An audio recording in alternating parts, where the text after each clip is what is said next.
জামাই ষষ্ঠীর রেশ কাটতে না কাটতেই একেবারে হাড়হিম করা ঘটনা। জামাইকে খুন করে ফাঁসিতে ঝুলিয়ে দেওয়ার অভিযোগ উঠল স্ত্রী এবং শ্বশুর শাশুড়ির বিরুদ্ধে। ঘটনায় থানায় অভিযোগ দায়ের করেছেন মৃত যুবকের মা। ঘটনার তদন্ত শুরু করেছে পুলিশ। স্থানীয় সূত্রে জানা যায়, কাঁচনাপাড়া পৌরসভার ২১ নম্বর ওয়ার্ডের শরৎপল্লীর বাসিন্দা সুনীত মুখোপাধ্যায়। তার সাথে বিয়ে হয় স্নেহা মুখোপাধ্যায়ের। অভিযোগ, বিয়ের পর থেকেই তাদের মধ্যে নানা কারণে অশান্তি লেগেছিল। এমনকি মাঝে মাঝে মেয়ের বাপের বাড়ির লোকজন এসে সুনীতকে মারধর করত বলেও অভিযোগ। জানা যায়, এদিনও রাতে সুনীতকে ব্যাপক মারধর করেন তার শ্বশুরবাড়ির লোকজন। পরবর্তীতে আবার তারাই থানাতে গিয়ে অভিযোগ জানান। এরপর পুলিশ সুনীতকে থানায় নিয়ে গেলে দুপক্ষকে বুঝিয়ে পরে ছেড়ে দেয়। এরপর সুনীত বাড়িতে ফিরে আসে।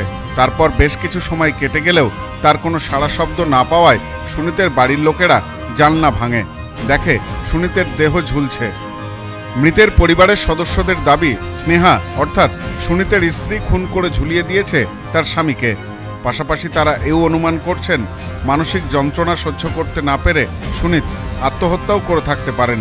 তবে আত্মহত্যা না খুন, সে সমস্তটাই এখন যদিও তদন্ত সাপেক্ষ। এ বিষয়ে সুনীতের মা জানান, আমি কাজে গিয়েছিলাম, বাড়িতে ছিলাম না। সে সময় আমার কাছে ফোনে খবর যায়। আমি জানতে পারি ছেলের শ্বশুরবাড়ির লোকজন এসে ছেলেকে মারধর করছে। আমার বৌমা, ওর মা আর বাবা তিনজন মিলে মারছিল ছেলেকে। এরপর আমার কাছে থানা থেকেও ফোন যায়। খবর পেয়ে আমি ছুটে যাই। সেখানে গিয়ে দেখি মেয়ের মা বাবা এবং মেয়ে আমার ছেলেকে মিথ্যা অপবাদ দিচ্ছে। এরপর আমার ছেলে পায়ে ধরে ক্ষমাও চায় শ্বশুর শাশুড়ির। তারপর ছেলে বৌমা সবাই বাড়ি চলে যায়।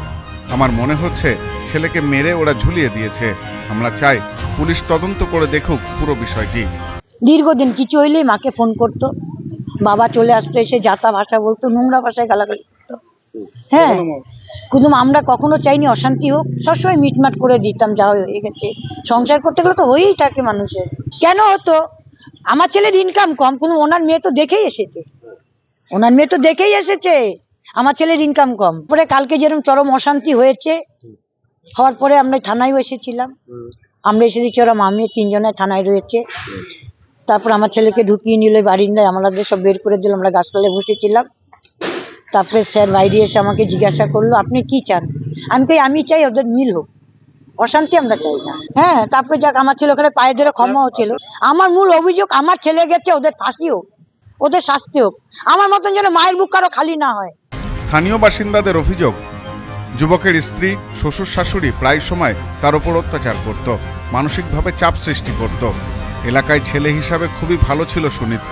দিনের পর দিন ও সবকিছু সহ্য করে এসেছে। তবে এদিন কি কারণে এমন মর্মান্তিক পরিণতি হলো তা সঠিকভাবে কেউই বলতে পারছেন না। সকলের একটাই দাবি, পুলিশের পক্ষ থেকে পুরো বিষয়টি খতিয়ে দেখা হোক। আমার বৌমা জানিয়েছে, বড় বৌমা বাড়িতে দেখেছেন। হ্যাঁ, তিনি দেখেছেন, স্পটে ছিলেন। দিয়ে বাচ্চা কোলে করে নিয়ে বাঁচাবার চেষ্টা করছে, যখন পারছে না পাড়ার লোককে চেঁচিয়ে ডেকেছে, পাড়ার লোকরা এসে চেঁচামেচি করেছে, ধরার চেষ্টা করেছে। তারপরে ওরা ছেড়ে দেয়। পরবর্তী স্টেপে শুনি যে আমার ভাইকে থানায় ডাকা হয়, ওরাই এসে কেস করে ভাইয়ের এগেনস্টে। তারপরে আবার মাইমা টাইমা ভাই টাইরা এসে মিটমাট করে যায় ব্যাপারটা। ভাইও ক্ষমা চেয়ে যায়, বললো যে যাই হোক আমার ভুল হয়ে গেছে বা ইয়ে হয়ে গেছে। কিন্তু আজকে সকাল দুপুরবেলাও বাড়িতে ঠিকঠাক মোটামুটি ছিল। ও বাড়িতে বাপের বাড়ি চলে যায় মেয়েটি। আজকে পুনরায় দুপুরবেলায় এসে আবার ওদের সঙ্গে কি ঝগড়া হয় না কি হয়, দিয়ে আবার বাড়ি চলে যায়। শুনলাম সন্ধ্যেবেলায় এসে মেয়েটাই ডেকেছে, দরজা চারিদিক দিয়ে জানলা দরজা বাড়াচ্ছে, ভাই খবর নিচ্ছে, ভাইয়ের কোনো আওয়াজ পাচ্ছে না। তখন ও পেছন দিক দিয়ে, জানলার পেছন দিক দিয়ে খুলে দেখে যে আমার ভাই বলে ঝুলন্ত অবস্থায় রয়েছে। সেটাই পরে জানায় যে এরকম ঝুলন্ত অবস্থায় রয়েছে। ওই জানাচ্ছে সবাইকে, পাড়ার লোককে ডেকে। আমি বুঝে উঠতে পারছি না যে ওরাই জানলো প্রথম, আমরা বাড়িতে, আমার বাড়ির লোকেরা কেউ জানলো না। এটা কি মানে ব্যাপারটা কি? এটা পুলিশ যাতে সঠিকভাবে তদন্ত করুক, তদন্ত করে এদের শাস্তি দেওয়া হোক। ইতিমধ্যেই থানায় অভিযোগ দায়ের হয়েছে। ঘটনার তদন্ত শুরু করেছে পুলিশ।